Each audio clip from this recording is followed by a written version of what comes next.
Alright, so in this review video, we're just going to talk about quadrilaterals and their properties. So, just to start off, a quadrilateral is just any shape that has four sides. This picture right here is probably the worst quadrilateral that you can probably draw, but again, it has four sides, so it's a quadrilateral, okay? We're going to break this down into two different parts. We either have the trapezoids, or we have the parallelograms, rhombi, rectangles, and squares. So we're going to start with the trapezoids. So a trapezoid, what makes a quadrilateral a trapezoid is that it will have one pair of parallel sides, which are going to be opposite of each other. So for example, this one right here, this side and this side, they will be parallel. We call those our bases. And then the second thing with a trapezoid is that our consecutive angles are going to be supplementary. So that means this angle plus this angle here, if we add those together, they equal 180.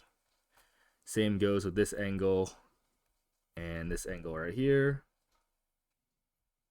Add those together, that also equals 180 degrees.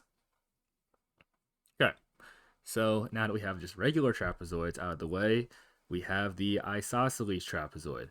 Now, everything that applies to the regular trapezoid will also apply to the isosceles trapezoid. So the opposite bases being parallel, as well as these angles adding up to each other, the consecutive angles being supplementary. I'm actually marking too much here. So these two angles adding up, and then these two angles also adding up. So the difference is between an isosceles trapezoid and a regular trapezoid is that our non-parallel sides, which will be this side right here and this side right here, they are going to be congruent to each other. The base angles are going to also be congruent, so that's why I have 2 marks up here and 2 marks up here. Those are congruent, and these two are also congruent to one another. And again, like I said before, they're still going to be supplementary.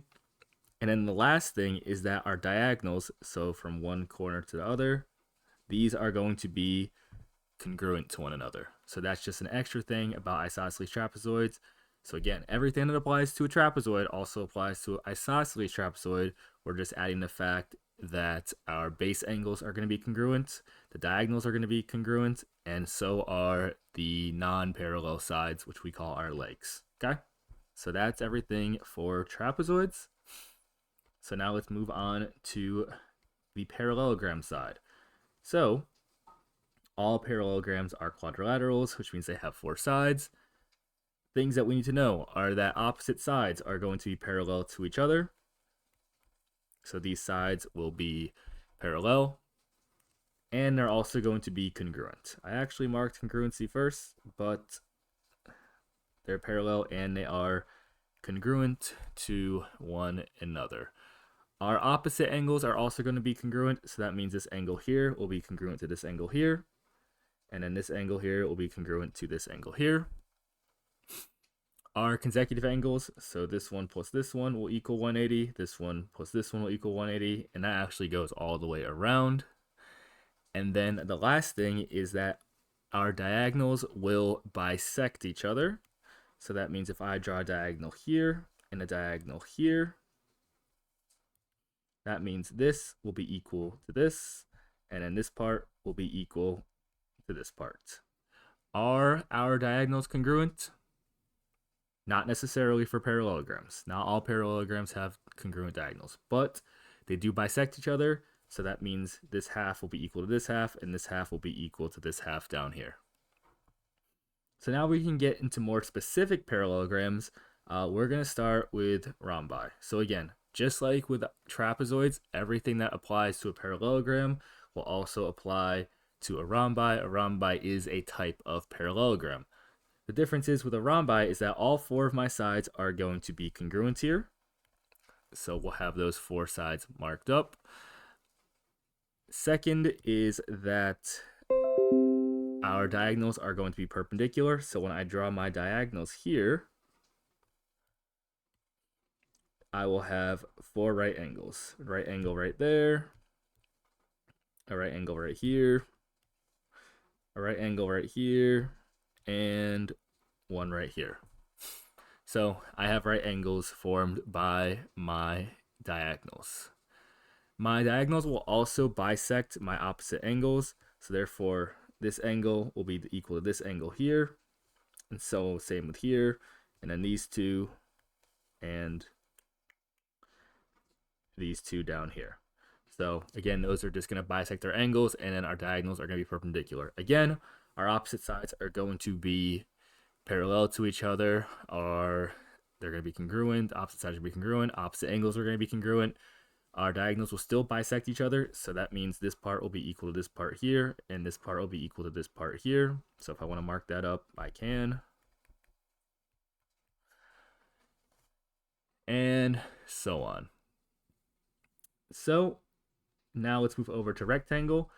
So rectangles go down from parallelograms. So with rectangles, as we know, we are going to have 4 right angles. So one right here, here, here, and here. And again, opposite sides are going to be congruent. They're also going to be parallel to one another.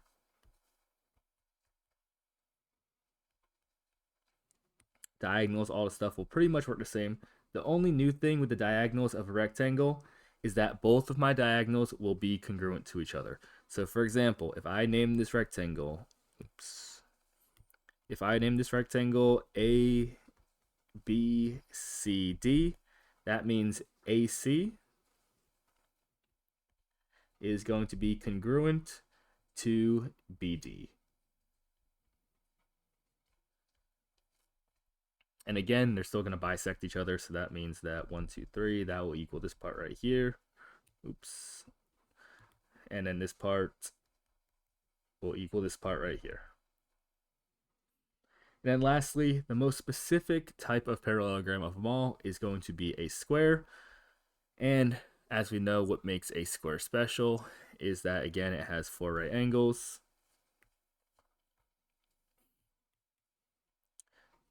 My diagonals are going to be equal to each other. So again, just like the previous one, A, B, C, D, AC will equal BD, or be congruent to each other. But then also I have all of my properties of the rhombi as well. So that means this angle is going to be a 90-degree angle, which means all the other angles are going to be 90-degree angles with my diagonals as well. If I bisect a 90-degree angle, all these angles will be 45 then for here, here, here, and here. And again, 4 congruent sides.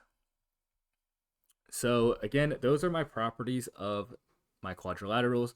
The reason why I'm just talking about the properties of the quadrilaterals instead of doing maybe like example types of recognizing them is because on your quiz and on your quest for Unit 7, the questions that they're going to be asking you are not going to be necessarily computational as much, but they're going to be more conceptual. So the key here is that we make sure that we understand our properties and then know what makes a certain shape and what doesn't make a shape a certain shape. So if you know all your square properties, rectangle, rhombi, parallelograms, as well as trapezoids, isosceles or not, then we're able to go ahead and do everything all right. So again, just make sure we know our properties and we'll be good for our quiz or our quest.